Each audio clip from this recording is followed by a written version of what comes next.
जालन्यामध्ये आमदार गोपीचंद पडळकरांविरोधात ख्रिश्चन समाजाचा आक्रोश मोर्चा पाहायला मिळतोय। ख्रिश्चन धर्मगुरूंविषयी वादग्रस्त विधान केल्यानं पडळकरांविरोधात ही आक्रमक भूमिका पाहायला मिळते। सरकारनं पडळकरांचा राजीनामा घ्यावा, ख्रिश्चन समाजानं अशा प्रकारची मागणी केलेली आहे। जालन्यामध्ये गोपीचंद पडळकर यांच्या विरोधामध्ये ख्रिश्चन समाजाच्या वतीनं हा आक्रोश मोर्चा काढला जातोय। ख्रिश्चन धर्मगुरूंसंदर्भात वादग्रस्त वक्तव्य केल्यानंतर ख्रिश्चन समाज आक्रमक झालेला आहे। जालन्यामध्ये मोठ्या संख्येनं हा मोर्चा काढला जातोय। यामध्ये मोठ्या संख्येनं आंदोलक हे सहभागी झालेले आहेत।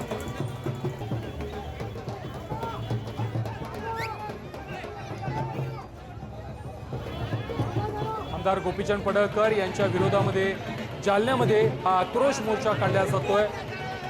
ख्रिश्चन समाजाच्या धर्मगुरूंसंदर्भात वादग्रस्त वक्तव्य केल्याप्रकरणी आता हा मोर्चा काढला जातोय। गोपीचंद पडळकर यांचा राजीनामा घ्या अशा प्रकारची मागणी देखील जालन्यातील ख्रिश्चन बांधवांनी केलेली आहे, ख्रिश्चन समाजाने केलेली आहे।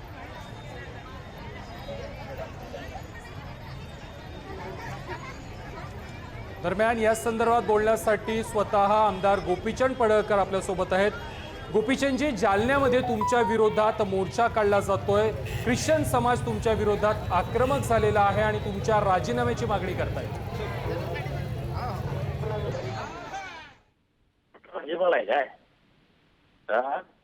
राजीनामा मला जनतेने निवडून दिलेला आहे।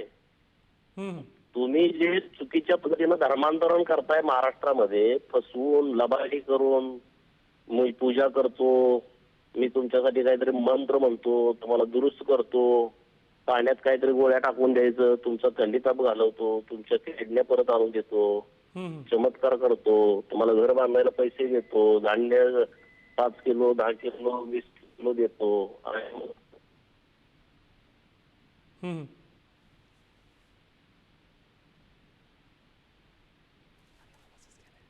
हे कोणी उद्योग सांगितले तुम्हाला करायला?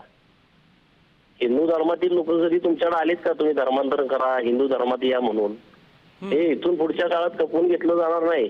ऋतुजा जे प्रकरण झाले त्याच्यावर बोलावं ना मला, तिची हत्या करून टाकली तुम्ही। तुमच्या पादरीनं तिथं सांगितलं त्या घरातल्या लोकांना, तिच्या सासूला, सासऱ्याला, नवऱ्याला, की हिनं धर्म बदलला नाही त्यामुळे तुमच्या घरात काही अनर्थ घडतोय।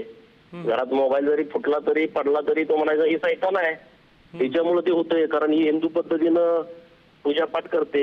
ऋतुजाचे आई वडील त्यांचे संस्कार होते, हिंदू धर्माप्रमाणे आपण वागलं पाहिजे, राहिलं पाहिजे, आपल्या रूढी प्रथा परंपरा आपण जपल्या पाहिजेत, तर त्या जपत होती। तर हे तिच्यावर दबाव टाकत होते, चर्चमध्ये चल, बायबलचं वाचन कर। जेव्हा ती गर्भ होती, 7 महिन्याचं बाळ तिच्या पोटात होतं, तेव्हा गर्भसंस्कार हे हिंदू पद्धतीनं करायचं तिचं म्हणणं होतं, तिच्या आई वडिलांचं म्हणणं होतं, आणि तो तिचा अधिकार होता ना। तुम्ही तिच्यावर दबाव टाकला त्या पादरीनं की इथं गर्भसंस्कार हे ख्रिश्चन पद्धतीने झाले पाहिजेत। त्या मुलीनं नकार दिला, शेवटी आत्महत्या केली। पोटात बाळ आत्महत्या कोण करतं का? तिनं केली ना आत्महत्या, ह्याच्यावर का बोलत नाहीत? म्हणजे तुम्ही गावात जाऊन चुकीचं सांगून धर्मांतरण करणार आणि आम्ही बघत बसायचं, हे होणार नाही। इथून पुढच्या काळामध्ये जो कोणी धर्मांतरण करण्याचा प्रयत्न करेल, फसवून, जबरदस्तीनं, गोड बोलून, पोटात शिरून, आमिष दाखवून, त्याला आम्ही जसं उत्तर देणार।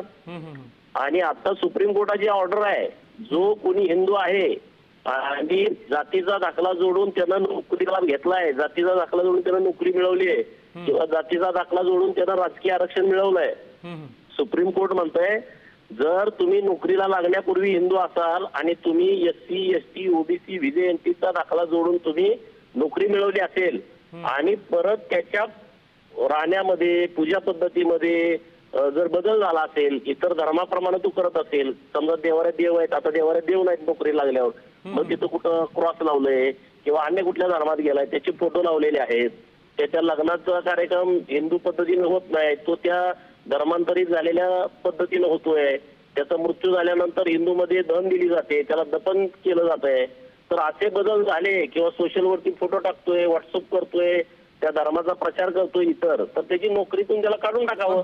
मी आता ही स्ट्रॉंगली भूमिका घेतल्यामुळं हे सगळे बिथरलेले आहेत, तर त्यांना काय करायचं करू द्या। हिंदू धर्मावरती आक्रमण करण्याचा जर कुणी आता प्रयत्न केला तर गाववाड्याची लोक शांत राहणार नाहीत, आणि म्हणून आम्ही सगळ्या लोकांना सांगून टाकलंय। तुम्ही दिलेल्या या सविस्तर प्रतिक्रियेसंदर्भात